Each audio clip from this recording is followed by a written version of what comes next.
तो hello guys, welcome to my channel. आज से मैं शुरू करने वाला हूँ एक नया सीरीज जिसमें मैं कुछ एनिमे को चुनूंगा और उनके बारे में आपको रिव्यू दूंगा, और वो भी पूरे डिटेल के साथ। तो आज जिस एनिमे के बारे में हम लोग बात करने वाले हैं वो है मेरा one of the favourite series यानी कि नारुतो के बारे में। गाइस, मैंने रिसेंटली एनिमे देखना शुरू किया है, शायद 2023 से। मैं ये तो नहीं कह सकता कि मैंने बहुत सारे एनिमे देख लिए, लेकिन जितने भी देखे हैं वो मुझे बहुत अच्छे लगे। जिस एनिमे की वजह से मैंने ये यूट्यूब चैनल खोला है वो है नारुतो, क्योंकि ये सीरीज मुझे इतना ज्यादा अच्छा लगा कि मैं आप क्या ही बताऊं। तो आज मैं इसका फुल डिटेल रिव्यू बनाने वाला हूँ। तो अगर आप लोगों को अच्छा लगे तो प्लीज लाइक कर देना, चैनल को सब्सक्राइब कर देना, और अगर बुरा लगे तो क्या बुरा लगा है वो कमेंट में भी बता देना। तो चलिए शुरू करते हैं।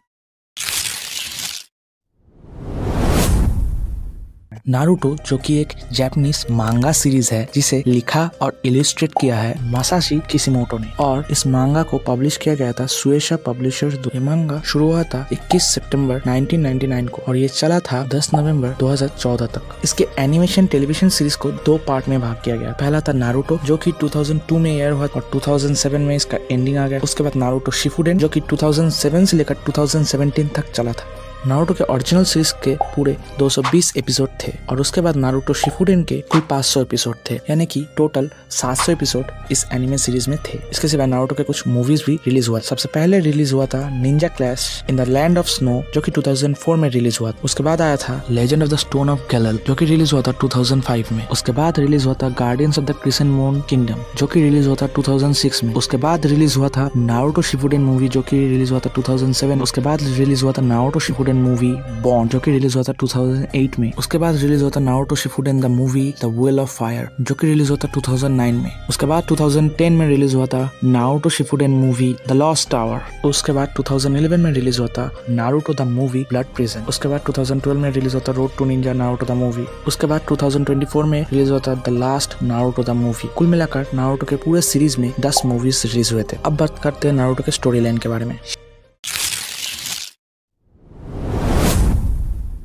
शिनोबी के वर्ल्ड में एक ऐसा लड़का, और कोई भी उसको अपने साथ रखना नहीं चाहता, जिसे कोई भी पसंद नहीं करता, जिसका नाम है नारुतो उजुमा, और उससे बनना है। उसी से शिनोबी सिस्टम का सबसे बड़ा लीडर यानी कि होकागे। क्या सारी बाधा और कठिनाइयों को पार करके वो बन पाएगा होकागे? यही इसका मेन स्टोरी लाइन है, और इसी के साथ कॉमेडी, एक्शन, इमोशन के भरपूर मिलाप से बनता है नारुतो उजुमाकी का एक नारुतो नाम का एनिमे सीरीज। तो अब हम बात करने वाले हैं नारुतो के बारे में कुछ फैक्ट्स।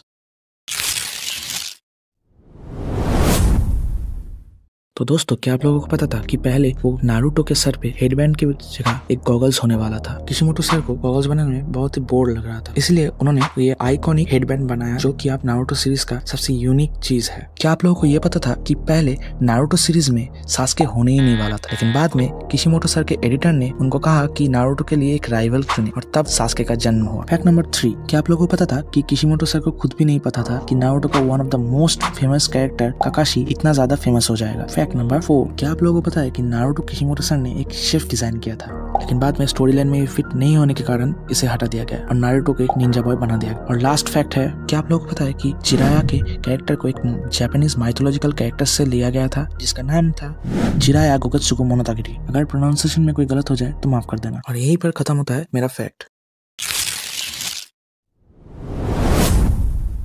ओरिजिनल नारुतो सीरीज को IMDb पर रेटिंग मिला है 8.4 और नारुतो शिपुडेन को मिला है 8.7 आउट ऑफ 10। अब मेरी रेटिंग की बारी है।